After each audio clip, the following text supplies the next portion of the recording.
ನೀನು ಸೂರ್ಯನಂತೆ ಹೊಳಿಬೇಕಾದ್ರೆ ಮೊದಲು ಸೂರ್ಯನಂತೆ ಬೇಯಬೇಕು. ಹಾಗೆ ಜೀವನದಲ್ಲಿ ಒಳ್ಳೆ ದಿನಗಳನ್ನ ನೋಡಬೇಕು ಅಂದರೆ ಕಷ್ಟದ ದಿನಗಳನ್ನ ಎದುರಿಸ್ಬೇಕು ಅಂತ ಹೇಳ್ತಾ, ನಮಸ್ಕಾರ ಮನುಷ್ಯರೇ, Day8 of 25ಗೆ ಸ್ವಾಗತ. ಇದು ಪ್ರಕಾಶ್ ಕರುನಾಡು.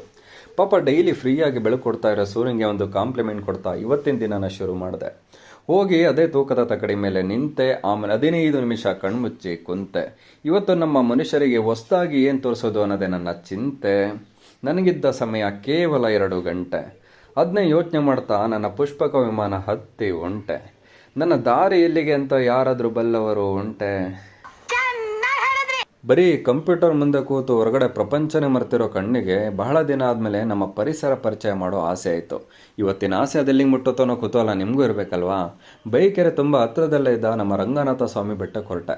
ಆಹಾ, ಸ್ವರ್ಗ ಅದೆಲ್ಲೋ ಇಲ್ಲ ಗುರು, ಇಲ್ಲೇ ನಮ್ಮ ಭೂಮಿ ಮೇಲೆ ಇದೆ. ಸಂತೋಷ ಅಲ್ಲೆಲ್ಲೋ ಇಲ್ಲ, ನಾವು ಹುಡುಕೋ ಜಾಗದಲ್ಲೇ ಇದೆ. ಒಳ್ಳೇದು ಕೂಡ ಗ್ರಂಥದಲ್ಲೇ ಇರಬೇಕು ಅಂತೇನಿಲ್ಲ, ನಮ್ಮಲ್ಲೇ ಇರುತ್ತೆ. ಹೌದು, ಇಷ್ಟೊಂದೆಲ್ಲ ಫಿಲಾಸಫಿ ನಾನೇ ಕುಡಿತಾ ಇದ್ದೀನಿ. ನನಗಂತೂ ಗೊತ್ತಿಲ್ಲಪ್ಪ, ನಿಮ್ಗೇನಾರು ಗೊತ್ತಿದ್ರೆ ಕಮೆಂಟ್ ಮಾಡಿ. ಕಣ್ಣ ಮುಚ್ಚ ಆಡ್ತಾ ಇರೋ ಪ್ರಪಂಚದಲ್ಲಿ ನನ್ನನ್ನೇ ನಾನೇ ಹುಡುಕೊಂಡು ಹಾಗೆ ದೂರದಲ್ಲೆಲ್ಲಾದರೂ ನಮ್ಮ ಮನೆ ಕಾಣಿಸ್ತಾ ಅಂತ ನೋಡಿದೆ. ಅದೇ ಕಾಡು, ಹಳೆ ರೋಡು, ಗಿಡ ಮರ ಬಳ್ಳಿ ಹೂವು, ಅದೇ ಪಕ್ಷಿ, ಚಿಟ್ಟೆ, ಓತಿಕ್ಯಾತ, ಕಪ್ಪೆ, ಹಾವು, ಹಲ್ಲಿ ಇತ್ಯಾದಿ. ಯಾವ ಬೋಳಿ ಮಗನಿಗೆ ಅರ್ಥವಾಗುತ್ತದೆ? ಎಲ್ಲರಿಗೂ ಹಾಯ್ ಹೇಳಿ ಸ್ವಲ್ಪ ಹೊತ್ತು ಕೂರೋಣ ಅಂತ ಹೋದೆ ಗುರು. ಯಪ್ಪ, ಎಂಥ ಸಾವು ಮರ್ರೆ.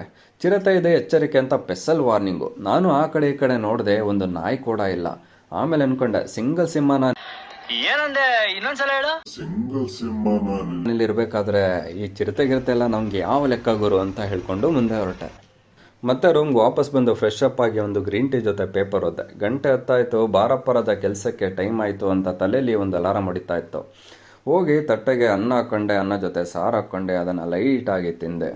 ಅದೇ ಕುರ್ಚಿ, ಅದೇ ಕಂಪ್ಯೂಟ್ರು, ನಾನು ಬರ್ತೀನಿ ಅಂತ ಕಾಯ್ತಾ ಕೂತಿದ್ವು. ಇನ್ನು ನಿಮಗೆ ಗೊತ್ತಲ್ಲ, ಸಂಜೆ ತನಕ ಕೀಬೋರ್ಡಲ್ಲಿ ಚಟ ಪಟ ಒನ್ ಮೋರ್ ಅಂತ ಕೊಟ್ಟಿದ್ದಾಯಿತು. ನಮ್ಮ ಕೃಷ್ಣ ಭವನದ ಕಡೆ ಇವತ್ತು ಹೋಗೇ ಇಲ್ಲ ಅಂತ ನೆನಪಿಸ್ಕೊಂಡು ಮಧ್ಯಾಹ್ನ ಹೊರಟೆ. ಒಂದು ಬಿಸಿ ಬಿಸಿ ಟೀ ಕುಡಿದು ರೂಮಿಗೆ ಬರೋಷ್ಟರಲ್ಲಾಗಲೇ ಸೂರ್ಯ ಟಾಟಾ ಬಾಯ್ ಬಾಯ್ ಹೇಳ್ತಾ ಇದ್ದ. ಚಂದ್ರ ಹಾಯ್ ಹೇಳ್ತಾನೆ ಅಂತ ಮೇಲ್ಗಡೆ ನೋಡಿದ್ರೆ ಅಲ್ಲಿ ಚಂದ್ರನೇ ಇರಲಿಲ್ಲ. ಆಗಿದ್ದಾಗೋಯ್ತು ಅಂತ ರೂಮ್ ಕಡೆ ನೋಡಿದ್ರೆ ನಮ್ಮ ರೂಮೇಟ್ ಲೋಕಾಪುರ ಚಿಂತೆ ಇಲ್ಲದೆ ಕಡ್ಲೆಕಾಯಿ ತಿನ್ಕೊಂಡು ಕೂತಿದ್ದ. ನಾನೊಂದೆರಡು ಬಾಯಿಗೆ ಎಸ್ಕೊಂಡು ಬೆಳಿಗ್ಗೆಯಿಂದ ಬ್ಯಾಲೆನ್ಸ್ ಉಳಿಸಿದ್ದನ್ನು ಕಂಪ್ಲೀಟ್ ಮಾಡಬೇಕು ಅಂತ ಹೋಗಿ ಬುಕ್ ಮುಂದೆ ಕೂತೆ. ಜೂನ್ದಲ್ಲಿ ಬಂದಿದ್ದು ಬರಲಿ, ನಮ್ಮ ಪಾಡಿಗೆ ನಾವು ಹೋಗಬೇಕು ಅಂತ ಹೇಳ್ತಾ ಇದಿಷ್ಟು Day8 of 25. ನಮಸ್ಕಾರ ಮನುಷ್ಯರೇ, ಮತ್ತೆ ಸಿಗ್ತೀನಿ. ಇದು ಪ್ರಕಾಶ್ ಕರುನಾಡು.